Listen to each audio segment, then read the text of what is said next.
Welcome to the Afternoon Constitutional, a program we put together through our partnership with the Government Accountability and Oversight Group, govoversight.org. That's it right there. Go online and make contributions. Support us. Our favorite four-letter word is FOIA. We're the ones who are looking into the closets where the permanent D.C. government doesn't want us looking, We keep quiet about it to a degree because we can see after what happened in Miami what happens if the deep state gets too close to figuring out who you are. But we are very much tuned in to what's going on behind closed doors, especially with people who not only you don't know in Washington, but people who aren't even supposed to be in Washington making policy decisions. And one of those policy decisions that really gobsmacked a lot of people that went from, that's like The Onion. That's one of those websites. That's Babylon Bee is doing that. And then all of a sudden New York says, yeah, we're going to ban gas stoves. We're going to stop and coming into your personal homes and telling you what you can and can't do in there. U.S. House of Representatives has voted to block such activity. We'll see where that goes. Joining with Ben Lieberman of the Competitive Enterprise Institute. Ben, it's great to see you. How are you doing this afternoon? Well, it's been a pretty good day for gas stoves, I'll tell you that. I guess that if you sell gas stoves, if you make gas stoves, is this one of those things that really just started as a joke or a gosh, wouldn't it be fun if we tried, and then turned into something where somebody in the green cult said that's a way to cut into our carbon footprint? Well, this all gets back to the climate agenda, and a part of that is stopping natural gas, which, like oil and coal, is considered a fossil fuel. And so there's a tremendous effort underway to wean American homeowners off natural gas use, be that natural gas water heaters, natural gas heating systems, and natural gas stoves. This January, the Consumer Product Safety Commission got the ball rolling, and one commissioner on the Consumer Product Safety Commission, Richard Trumka, committed the cardinal mistake in Washington and admitting exactly what they had in mind and saying we might ban gas stoves. And that really started the backlash against them. And the backlash has led to legislation to try to stop the Biden administration from targeting gas stoves. And Mr. Trumka probably deserves consideration in the next Terry Awards. That is Terry McAuliffe, named for Terry McAuliffe, who finally gave voice to which they had kind of kept quiet about for a very long time and got caught up in their arrogance and felt like, you know what, I can tell you that you don't deserve to have a gas stove.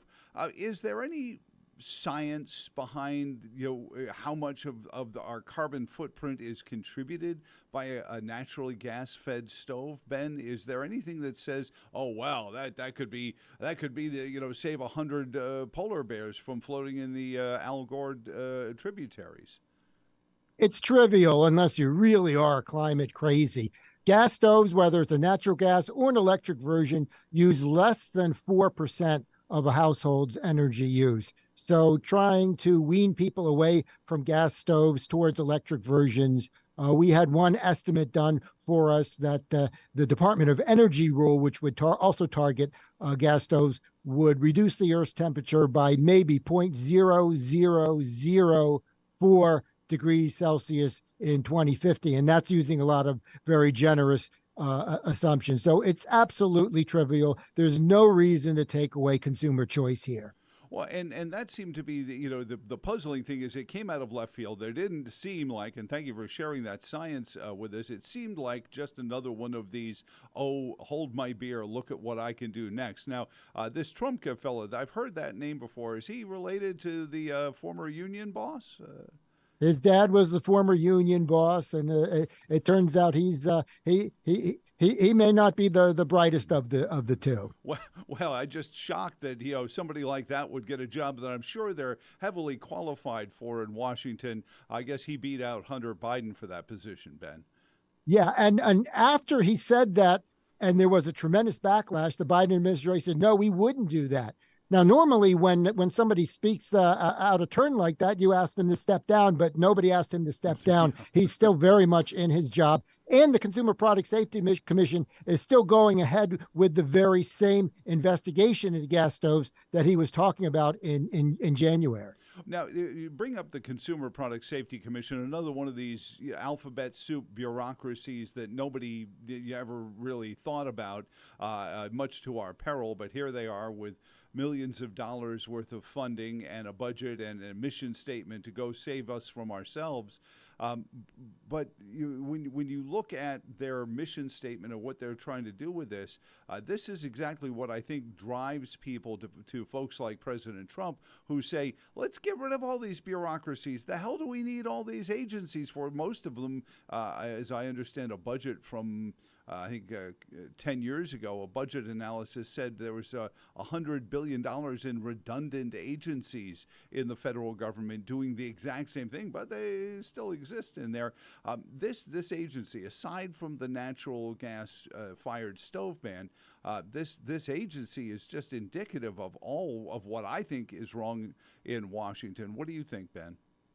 Yeah, usually you think of the Consumer Product Safety Commission as the folks who try to ruin Christmas by banning all the really good toys, but they're doing these other things as well. And I can understand why people were scared, because when you think of that agency, you think of them as the folks who recall products they consider defective. Mm-hmm. So could they consider gas stoves defective and recall them? So there was plenty of good reason for concern, and there's still reason for concern because they still are moving ahead. One of the words we use in Washington is mission creep, one of the terms we use. Agencies, regulatory agencies, they keep finding new reasons to stay in business, new reasons to draw their salaries. And as I mentioned, climate change is now this overriding reason for new levels of regulation. And I should add, it's not just the Consumer Product Safety Commission. It's another agency of equal usefulness, the Department of Energy, also going after stoves. I've said wistfully in the past, if I had any artistic ability whatsoever, I would have drawn this cartoon already. If the United States was a graphic novel or even a comic book,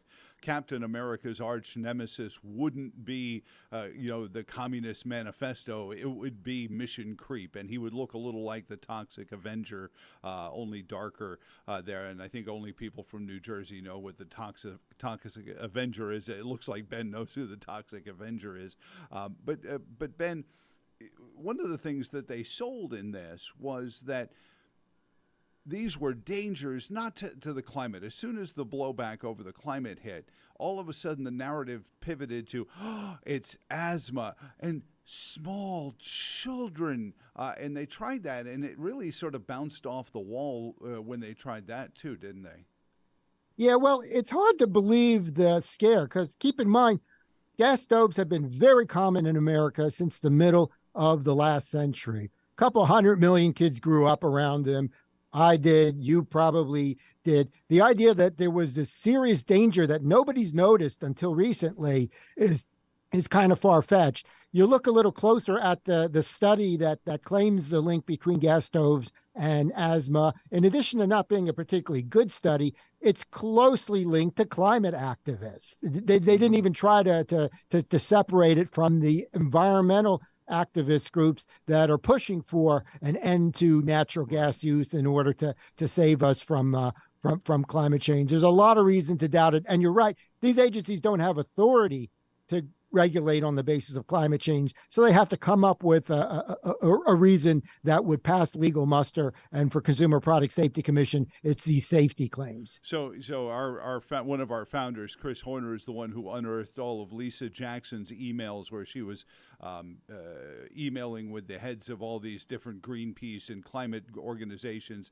trying to find out what policies should be. A similar way the White House did its education policy with Randy Weingarten and the teachers union, but more than even that dangerous cabal of these bureaucrats working with the K Street lobbyists from this green agenda, this is also crony capitalism, because I'm sure the manufacturers of let me see if I say this right, convection stoves That's the other technology that we would have to switch to. Well, Induction stoves. Induction. I know there's something in induction convulsion, something like that. So the induction stove manufacturers probably were going to make a big bank out of this gas stove ban, weren't they, Ben? Well, there's always winners and losers among manufacturers. But I will say this, most of the manufacturers have come out against this rule. So I'll give them credit here. There's other ones like regulations on air conditioners. The air conditioner makers love it because it shifts the market to more expensive air conditioners. There's a lot of that across a number of products. But at least so far, the big appliance trade association, the Association of Home Appliance Manufacturers, to their credit, they have come out swinging against these stove regulations. But what you are saying is true. There are going to be winners and losers. And that's always the trouble for me, because this is where our constitutional government, certainly in the last 150 years, has gotten off the rails. It has started to protect businesses that fail because they're too big to fail. They move money into businesses that we wouldn't necessarily have gone to otherwise, or if we did, they weren't able to mark up their products to a level that would be profitable to them, Ben. And this leads to, I think, the math from the last debt ceiling debate. Our congressman told us we take in, the United States Treasury, $400 billion in tax collections per month, but we spend $500 billion. And it's that redistribution, that extra $100 billion is what we're seeing in this crony capitalism, isn't it? Yes, it is. And relevant here is in the Inflation Reduction Act of last year, there's a whole host of incentives for homeowners to buy politically correct appliances. That includes up to $840 of taxpayer cash to you if you buy a new electric stove, but zero if you buy a gas stove. Mm-hmm. So I wonder, since many of the big manufacturers make both, how long will they even bother to make gas stoves if electric stoves have such an advantage? $840 payout from the government when you buy an electric stove. Again, it's just another effort to try to skew consumers towards electric stoves because that's what the government deems climate friendlier. Well, and certainly we've learned over history, Ben, you can speak testimonially to this, that whenever the government subsidizes anything, it of course becomes less expensive, right? Well, we'll see. Will they raise the price $840 just to get back to $840? But for example, there are other tax incentives in there that add up to thousands and thousands of dollars for homeowners. So it's hard not to take advantage, even if you weren't inclined to buy the eco-friendly versions. But we watched a little of this when the cap and trade schemes under the Obama administration were coming along. I had contractors telling me that just to sell your house, you would have to bring in a contractor. If you owned your home for as little as 2 to 4 years, you would have to bring in a contractor who would have to completely take out all the windows, remove all the insulation, because over that 4-year period, the standards would have changed, and you wouldn't be able to sell your own house unless you changed it to make it comply with their green cult agenda.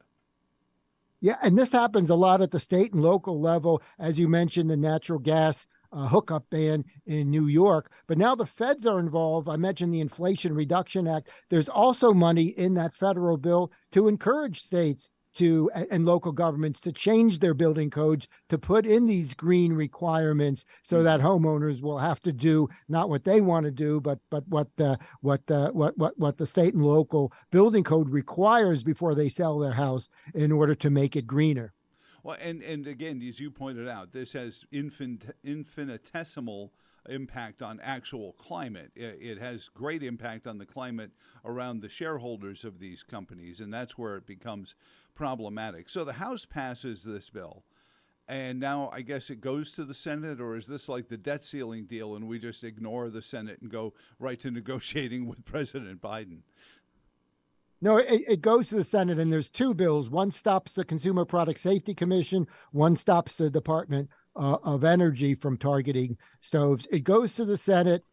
These bills pass the House with a bipartisan majority, so there are more than a few. Really? I think 29 Democrats join House members, And I think that's a healthy thing. And I can say, listen, I'm a Republican, but I didn't agree with every Trump administration regulation or every Bush administration regulation. So it's good to see some Democrats saying this is overreaching. Yeah. We want to end this. We'll see how this goes in the Senate, which is democratically controlled. Already one Democrat, Joe Manchin, is on the warpath against regulations of gas stoves, but it remains to be seen whether he can bring along any other Democrats with him to create a workable majority. And then, of course, there's the question of whether the president will reject his own regulations. But the real thing that's going on here is we're creating a dialogue. We're setting a stage that at some point in the future that we can make some changes, that we will have laid the predicate for it. Well, and if I'm not mistaken, the deal that was struck, Ben Lieberman is on with us from the Competitive Enterprise Institute.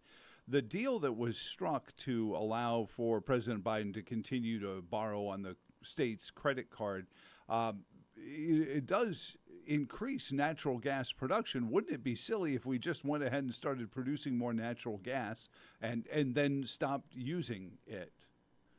Yeah, and there were some useful provisions in the deal, some problematic provisions as well, a whole lot of very excellent provisions that were taken out of the final deal. Overall, there still is a bias against natural gas, very little leasing on federal lands for gas and for oil, still a lot of pipelines that are being blocked but are needed, a whole host of measures, and then these end user restrictions by making gas stoves less desirable, by making other gas using appliances less desirable. So there's still an anti-gas agenda. There were a few somewhat useful things in the final deal, but still a very, very problematic approach, given that natural gas, even according to the Department of Energy, is 3 times cheaper than electricity on a per unit energy basis. So is this really the energy source we ought to be stopping? All the more so given that we have an abundance of it here in the U.S. Well, and just in Washington, D.C., don't pull my finger with any of these guys, Ben. But let me ask you this. Dominion Energy just said to the General Assembly and the governor, hey, can we get permission to build more natural gas plants or expand or renovate so that we can use them? Because what they had capitulated to over the last 8 years was something that as soon as there was somebody who was going to think the other way, they said, listen, we can't generate enough electricity with what they wanted us to do. So even here in the Commonwealth of Virginia, we're looking at expanding our use of natural gas, at least where Dominion is generating it. Yeah, and there's a double whammy working here in terms of the climate agenda. We're requiring or pushing people away from gasoline-powered cars to electric vehicles. We're doing the same thing from natural gas appliances to electric appliances. So we're increasing the supply of electricity for climate reasons. At the same time, also for climate reasons, we're constraining the supply, especially reliable baseload coal, as well as natural gas. And we're learning the hard way that wind and solar can't fill the void. It's just too intermittent and non-dispatchable. So it's a train wreck every way you look at it.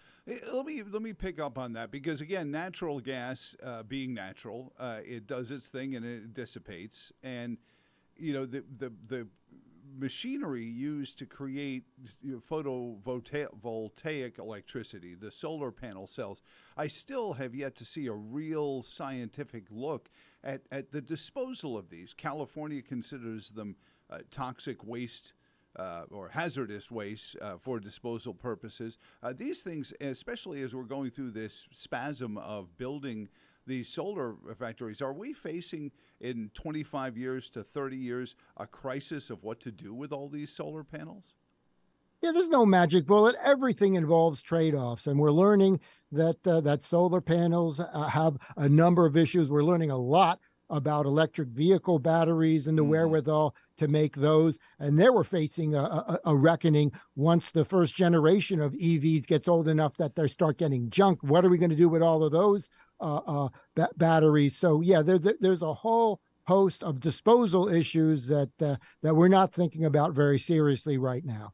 And again, it's economic unilateral disarmament because certainly China is got no issues with polluting their climate. India as well. Ben, so you said there's always hope. Guys like Joe Manchin, maybe Kristen Sinema can lead a charge of Democrats to bring this. But we watched what happened when the president received a bill that blocked his ability to just arbitrarily repay student loan debt. And by the way, if anyone goes back and listens to the president talk, and I know it's not easy to do sometimes, but he admitted a whole bunch of things that are in his plan to forgive student loan debt that didn't exactly jibe with what a lot of the 20 and 30-somethings I know thought was going to happen. But he vetoed that as well. So I've got to imagine the veto pen is coming for this gas stove ban, or do you think he actually signs it? I don't think he signs it, but you never do know. The backlash against this stuff is very strong and very, very real. But he has kowtowed to all of the climate agenda up till now. I really don't see him backtracking, but I'll be ready to be pleasantly surprised. Right. Yeah. What do they say about the broken clock? And when I said gas stove ban, I meant ban on the gas stove ban. So what are you guys working on right now at the Competitive Enterprise Institute? What are some of the things that are going on behind the scenes in Washington and elsewhere that you guys have been unearthing, Ben? We're working to push back against the climate agenda. And just on appliances alone, in addition to bad gas stove regulations, there's bad clothes washer regulations, dishwasher regulations, refrigerator regulations, furnace regulations. I'm probably forgetting a few, and I've just learned that there's a bad water heater regulation about to be introduced. So pretty much a bad regulation for every room in your house. So it's a full employment act for those who believe in free markets and limited government. It's a target-rich environment. That's the nicest thing I can say. Well, and you talk about that. That reminds me again of that, first cap and trade scheme where you were going to have to replace all these, equipment anyway. Have they found a better way than to do planned obsolescence? We'll just have the government mandate that you have to get rid of these things? Well, that's that may be a part of it. It's getting very expensive to be a homeowner, and costlier appliances are just adding to the burden. Is the fight against the climate agenda, the climate cult, if you will, that's my word, not Ben's, it getting more difficult because it seems like the money continues to come in from various organizations. We hear that George Soros' son Alexander is even more politically connected and interested in moving political agendas than even Dad was, which is a frightening thing to think of. If you think Dad was you haven't seen anything until you see me. There still seems like there's lots of money coming into the coffers of these politicians to write these laws. Meanwhile, places like Germany and other places in the European Union are abandoning this stuff. Well, just on the stove issue alone, a great reporter, energy reporter named Robert Bryce, did a story called "The Billionaires Behind the Gas Stove Ban." Oh, nice. And there's a number of very, very wealthy people, including Steve Jobs' widow, $17 billion or so, who would, glommed onto this idea that weaning Americans off natural gas use is going to save the planet. As crazy as it is, there is billions of dollars behind this. And this reporter, he believes that the top 5 groups that are heavily involved in banning gas stoves and banning natural gas in other ways have an annual budget combined of about $1.48 billion. And that's just the top 5. Oh my gosh. And so there's many more. Now, yeah, there's manufacturers fighting back, there's gas utilities fighting back, but they're fighting back with a fraction of the resources. The good news is, as well-funded as this all is, it's been derailed, at least so far, by the massive public backlash against this. The public does not like what's going on. They still don't like what's going on. So I don't think we've lost this yet. Well, and that's one of the things I point to folks, who say, "Oh, well, they own the media, they own academia, they now they have Zuckerberg rigging the election, voter turnout stuff." And I said, "Yeah, and we still are within, the margins of 50-50. For all of that effort, they haven't gotten that far ahead of us. You'd think for all of that expenditures, the progressive agenda would be winning everywhere, and it isn't. And I think that goes to the point you've made about programs in yours. Ben Lieberman from Competitive Enterprise Institute on with us, pointing out that if you take away my gas stove, it's not like you're sending it to sub-Saharan Africa so somebody there can have a gas stove. This is just going into a junkyard, and who knows what's going to happen with it next. Yeah, and again, the point is letting consumers decide for themselves. Some people prefer electric stoves, some people swear by gas stoves. There's no reason to interfere with that choice, as well as a lot of other choices that are now the subject of these regulations. Well, keep up the great work and keep the feet to the fire as to what they're trying to do to force us into an agenda of economic surrender to the world, where they're going out and buying natural gas from Russia, and they're buying their oil from Saudi Arabia with rubles, and we're watching ourselves economically struggle to keep the dollars that we have in our pocket worth anything. Dropping a whole bunch of them on a new induction stove is probably not the greatest idea, although my son, who has a degree in culinary arts, says they are better. I don't know, but my wife swears by our natural gas stove, and we just get the tank filled up from the local dealer, and we're good to go, Ben, for a year and a half, it seems, on that. I appreciate it, and you just keep us in the loop and let us know if there's anything else we can do for you. All right. Well, thank you. And that is one of the bigger keys in the climate agenda, is that it doesn't fix the climate. If all of this was going to restore something, and by something, I mean whatever it is they say they're looking to restore. They want to save the planet from what? And this is the part of the climate science that is so unsettling to these folks, is that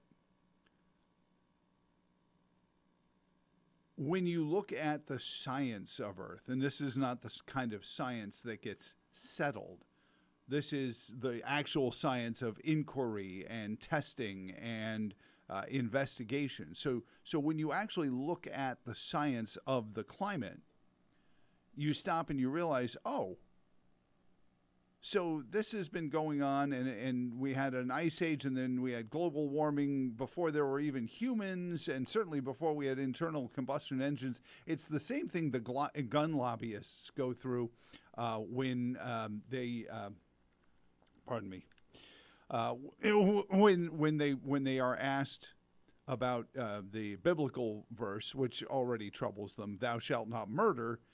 Pardon me, it's allergy season. You can look out the window. It's back with a vengeance as spring gets to an end. It's crazy. But when you bring up the fact that the Ten Commandments included the section "Thou shalt not murder," and I said, well, did firearms exist in the time of Moses? And of course the answer is no. But that's apparently irrelevant for the folks who want to grab guns, or the climate change people who are just out there, sadly, trying to help somebody make money. And I've been in the business of trying to help other people make money for 37 years in media, and I know how to help people sell more of their stoves. If they want, I can write an ad for their induction stove, and we don't need to ban all the gas stoves there. So we're going to pivot off that and talking about writing ads. I've been listening to a group of people who have just been agog over the idea of artificial intelligence. And you'll laugh a little bit here, because it's the it's the media. It's the media world, which sometimes I wonder if it has any organic, but it is definitely in tune with the artificial intelligence, and especially in the world of writing advertisements and writing newscasts and those kind of things. And I said, these are the same people who were complaining 6 months ago about media consolidation, and 3 years ago and 5 years ago, everything was consolidating too much, and they wanted us to somehow stop consolidating all of the media outlets, and the newsrooms were growing too small, and now all of a sudden they're all at Twitter over artificial intelligence. So joining us to talk a little bit about artificial intelligence is Dan Schneider of the Media Research Center and Free Speech America. Dan, welcome. Well, all right, Dan has left me to my own devices here. That's never a good scene when you're about to go to something. But as I was saying, the idea of artificial intelligence is interesting to me in the fact that those in the media are all excited about it, and these are the same people who get upset because another big media corporation whose stock value has dropped to 9 cents is laying off its newsroom. Now I think we've got Dan back. He's here, Dan Schneider from the Media Research Center. Dan, thank you so much for taking some time out with us here. Is Dan not hearing us? Dan, how are you, sir? Dan, how are you, sir? Good to see you. He is definitely not hearing us here. Media, supposed to be on. Let's see if we. I'm not getting the sound. I'm not sure. Let's see if we can.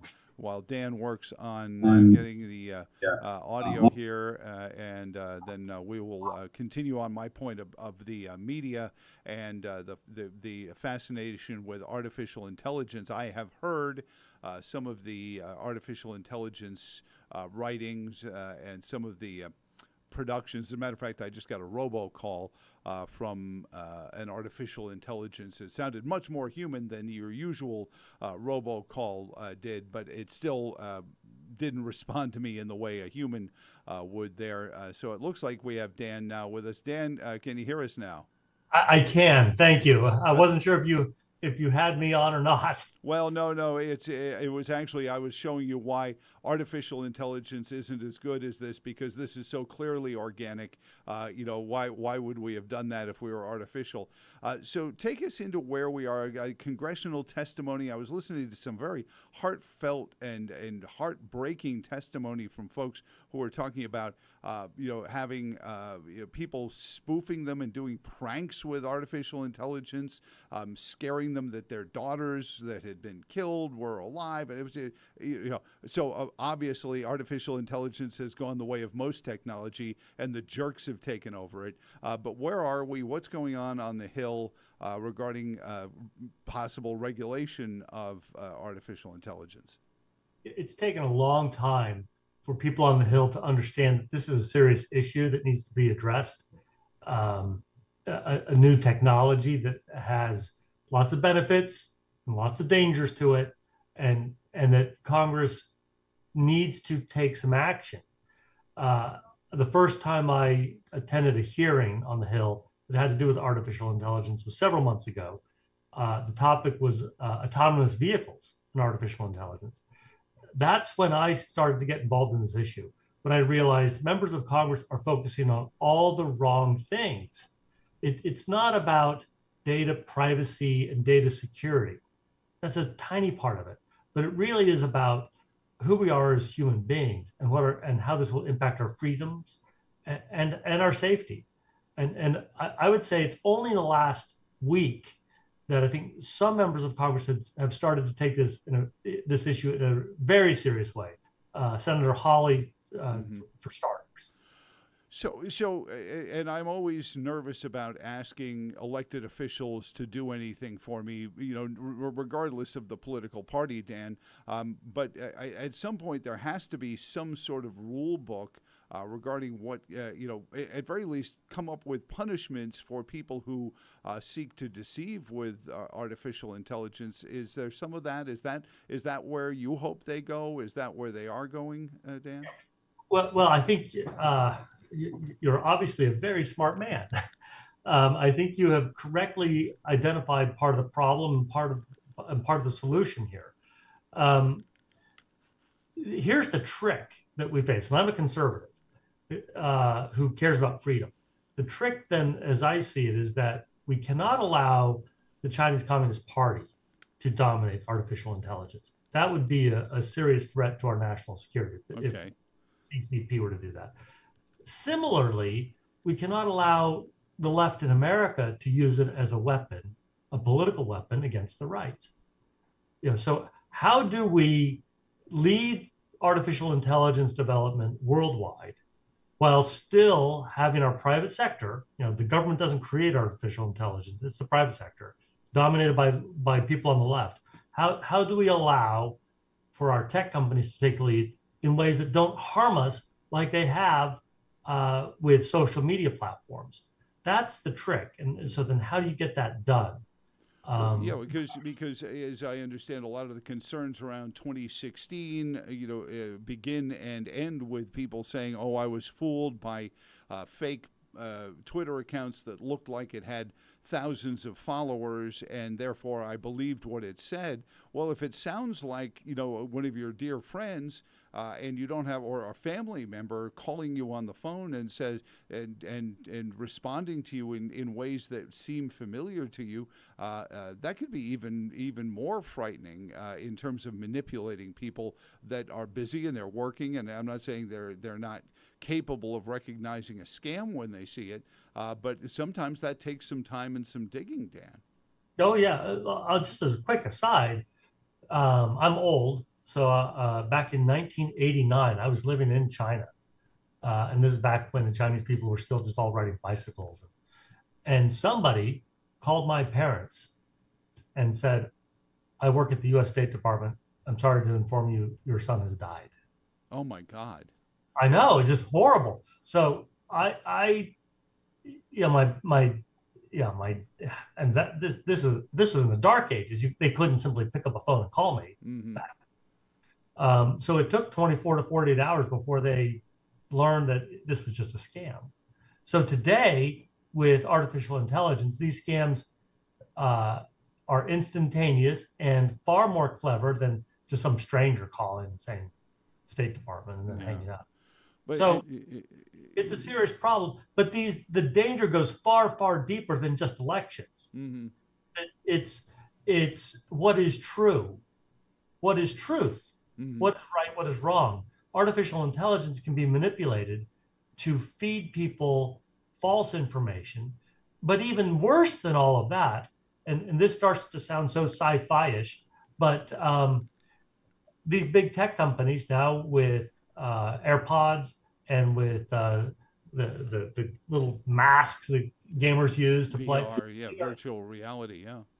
They already are now collecting information from our brain waves and how we think. They can essentially hack our brains to learn how we think, how we generate thoughts, and even manipulate our thoughts. Meta has actually been able to hack into people's bank accounts by discerning their PIN numbers. Wow. I'm not joking. There's a Duke law professor, Professor Farahani, has written extensively about this. What these tech companies can now do to essentially read our minds and to hack our brains. And this is just the infancy of artificial intelligence. Is a lot of it, and I understand that some of it is built off the old pattern recognition. It's watching, it's your eyes, it's looking for keypad strokes and things like that. But as it gets better and faster, and we work with faster and faster processing, I guess that was kind of where the autonomous vehicles came into it. It was how fast was the internet connecting to GPS, and how fast could it adjust to a change in road conditions and things like that, Dan. And then you add the processing speed of some of these microchip processors, again made in the communist country of China. They seem like they're just at the infancy of it, yet it's dominating our conversation. Where do we go in 5 or 6 years with this, do you think? Okay, well, you put your thumb where my thumb naturally goes. let me just first say what I don't think is going to work. Mm-hmm. Fines. It was just a week ago, I think, maybe 2 weeks ago, that was it Meta? I think it's Meta that now owns that doorbell manufacturing company. Oh, yeah. And it was discovered that that people, or like one employee, was spying on women through these somehow using the technology to spy on women in their bathrooms. Oh my gosh. Meta was fined $25 million. And then also illegally keeping the data of minors. Another, I think $5 million fine. I might have those reversed, for a total of $30 million. That's nothing. No. If you're Meta, if you're Google, if you're Amazon, that's not even a drop in the ocean. It sounds like a lot of money to me, $25 million. It's nothing. Fines will do nothing to stop these big tech companies from doing what they want to do. So the only way we get their attention is to criminalize their behavior. Right. Well, that's where I was kind of going, is that truly, as a constitutionalist, and Dan, you and I have been talking for years, and I know that very few people are more ardent constitutionalists and originalists than you are with it. Our concept of this country was that you're free to do as you like as long as it doesn't impede somebody else's freedoms, and then we will set up a rule book of what punishments fit the crime, and that's where I would like to see this go. Is if somebody uses artificial intelligence for something, what do we do with them? Is it, as Groucho Marx once said, 10 to 20 in Leavenworth, or at least 5 to 10 in Woolworth? I mean, there's got to be punishments. Yeah, well, we have a constitutional right to our own thoughts. Yeah. And that's Supreme Court decision. We also have the UN Declaration of Human Rights also recognizes a right to your own thoughts. This goes beyond speech, but authoritarians cannot determine for us our own thoughts. We are free to have our own thoughts. Mm-hmm. If big tech is hacking our brains and stealing us, robbing us of our own thoughts, if they're manipulating us to achieve goals that we would not pursue on our own, this sounds like another form of assault and battery. It's not. In the law, it's called an unwanted touching. That's what battery is.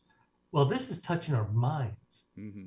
I really think Congress needs to look at whether the criminal code needs to be applied here when these big tech companies are attacking us, attacking our brains, our minds, how we think, how we operate. And of course, the easier calls are when they allow themselves, or they engage in fraud. Well, those are the easy ones. That fraud is already a crime. But I think Congress needs to look seriously at the criminal code here. Well, what about, this is a real world example, the Virginia Association of Broadcasters is getting ready for their convention, and I'm an alumni of a program, a leadership program, and one of my coworkers is in one that's dealing in emerging technology and using technology to operate radio and television stations. And part of his presentation is he came to me knowing my political beliefs. He goes, "You won't be offended if our presentation includes an AI version of Ted Cruz." And I said, "I'm actually impressed you figured out how to do Ted Cruz's voice, because nobody does a Ted Cruz impression." But right. It made me think, listening to you, well, what if I used AI, got Ted Cruz saying something horrific, something so egregious, something that you would immediately impeach his ability to be a U.S. senator, and put it out to the internet and let 100 million people hear it. Even if an hour later it's taken down, Dan, it's hard to unring bells like that. Well, it's. If you engage in slander, you're held legally liable.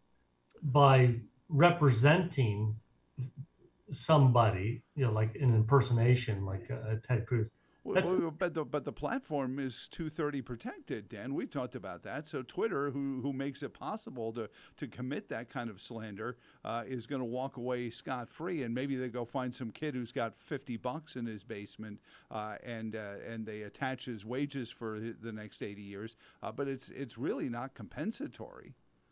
You've raised another issue that just drives me crazy. If you've got a doctor who misdiagnoses you, you can sue the doctor. Mm-hmm. If you buy a car from General Motors and the wheel falls off, you can sue General Motors. You can sue your accountant if they screw up, but you cannot sue big tech. Right. And look, I was working in Congress in 1996. I kept on hearing these people say, and it's this phrase they use over and over and over, we have to nurture and protect the internet while it's in its infancy. Well, these big tech firms, you look at the 4 biggest corporations in world history, they're all big tech firms. Collectively, their market capitalization, last I checked, is $8.7 trillion. Jeez. If they were a country, they would be the 4th largest country on the planet based on GDP. Yet, we have to nurture and protect them. Well, it's okay because China is still an emerging economy as well, Dan. I say with tongue-in-cheek as well. They deserve all sorts of special benefits, don't they? It does, and so I mean these are things I just don't know if we're ready to grapple with. And I just heard a clip, and I presume it was actually the fellow who first pioneered AI saying, "I'm retiring. I've done all I can do," because the interviewer was asking him, saying, "But help us." He goes, "Well, it's all on you now. I'm out of here. I've got a condo in the Villages, and I'm heading to, and so we can't even get the people who pioneered this technology to say, yeah, let me help you tweak this to make sure that the 3 laws of robotics are adhered to." Well, look, Larry Page, co-founder of Google. And by the way, Google is the font of all evil. Larry Page said that he wants AI to be a digital god. This is where we get into serious questions about our humanity. If we can't pursue truth on our own, if we can't use our own conscience, our own faith, our own cultural institutions to determine right and wrong for ourselves and for society, instead we are dictated by some digital god, which of course is created by algorithms, by human beings, we are really losing who we are as human beings if we allow ourselves to devolve into that kind of pattern. Well, it reminds me of what John Adams said, Dan. You have a republic, and not the republic as it was constructed was only sufficient if we were a moral nation, and we've certainly fallen off of that wagon. You mentioned, the initial coding of this and the people who originate this software.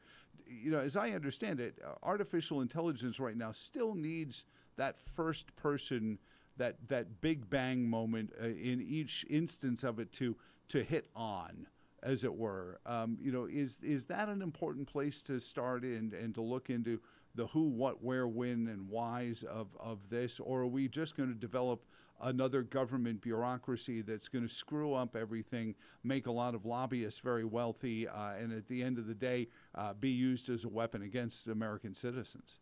Yeah, that's a complex question with lots of complex ideas.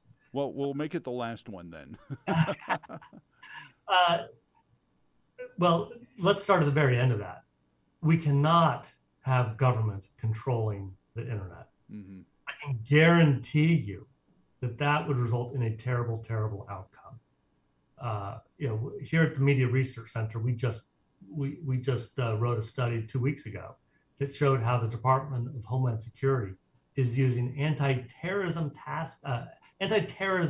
dollars to attack conservatives. Yep. And the triangle of the far right radicalization we uncovered through FOIA, and it's got evil organizations like the Christian Broadcasting Network and the Heritage Foundation and the Republican Party and Turning Point USA, among several other mainstream conservative groups that are under attack by the Department of Homeland Security. Well, I remember that was the last time you were on with us. We were going over this, and I was hoping that I'd get on that list somehow because, any PR is good PR. But that's the thing that I'm worried about is that there'll be some cabinet-level Department of Artificial Intelligence, and, there'll be a punchline on some Comedy Central stand-up special that the government's going to ruin intelligence for the rest of us and that kind of thing. But it will wind up being just like we see what they're doing with big tech and culling the data that Facebook and Twitter and then even manipulating feeds like they do on Twitter. There, Dan, what do your prognostication of what comes next? Well, what we're seeing right now is several big tech corporations, the Biden administration, and other prominent Democrats saying we need to put a hold on this, while they're stomping on the gas pedal, going full steam ahead. So their deeds do not match their actions. The left sees artificial intelligence as the greatest tool they've ever had to socialize not only America, but the rest of the world. So we've got, Congress has to act quickly. I keep on saying this. I think they really need to look at the criminal code here. It's the only way they're going to get the attention of big tech. We've already seen how the Chinese Communist Party is manipulating, and they're honest about it. They're manipulating their algorithms for artificial intelligence to ensure that only content that supports socialism will be promoted. Mm-hmm. So, these algorithms can be biased in very extreme ways. We cannot allow our tech oligarchs to bias, Western artificial intelligence against Western values. Well, and I think that's what I would want is I would want something in the criminal code, but would it be about the companies? Would it be about the people? Because you can write these codes as broadly as you want to. Anyone involved with the creation of the AI, if some hacker in St. Petersburg downloads some software made by a company in Georgia, is the company in Georgia liable for the frauds committed by the hacker in St. Petersburg? I mean, that's the kind of thing I think really needs to be hashed out, Dan. Yeah, and I don't have answers here. That's why I've been, maybe I'm dancing around this a little bit, saying Congress needs to consider the criminal code. It's complex, but I think the sooner Congress starts talking about the criminal code, the faster we're going to get the attention of these big tech oligarchs, and maybe we can curb their bad behavior early on. Give us some time to make sure we get this right. Well, I appreciate your time, Dan Schneider. It's Free Speech America at the Media Research Center.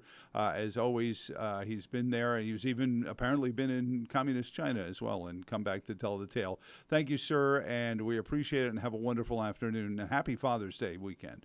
Thank you. Really appreciate that. We keep forgetting that as it does approach. Thank you for tuning in today, and we appreciate your visits. As always, share this with your friends. Subscribe so you know when it's hitting the air. I've said air for so long. Of course, I still call them records when I play them on Spotify. Yes, the gray hair on the beard is not an affect for some art installation. For all of us here at the Afternoon Constitutional, I'm Joe Thomas, and again, we'll be back here tomorrow afternoon with more. I have no idea what, but some of it will involve things that are being done to you unconstitutionally. So long, and thanks for all the fish. Oh, and GovOversight, govoversight.org. Go on there, govoversight.org. Support the cause, even a little bit. Just your small dollar donations add up to a lot, so we can continue to hurl our favorite four-letter word, FOIA.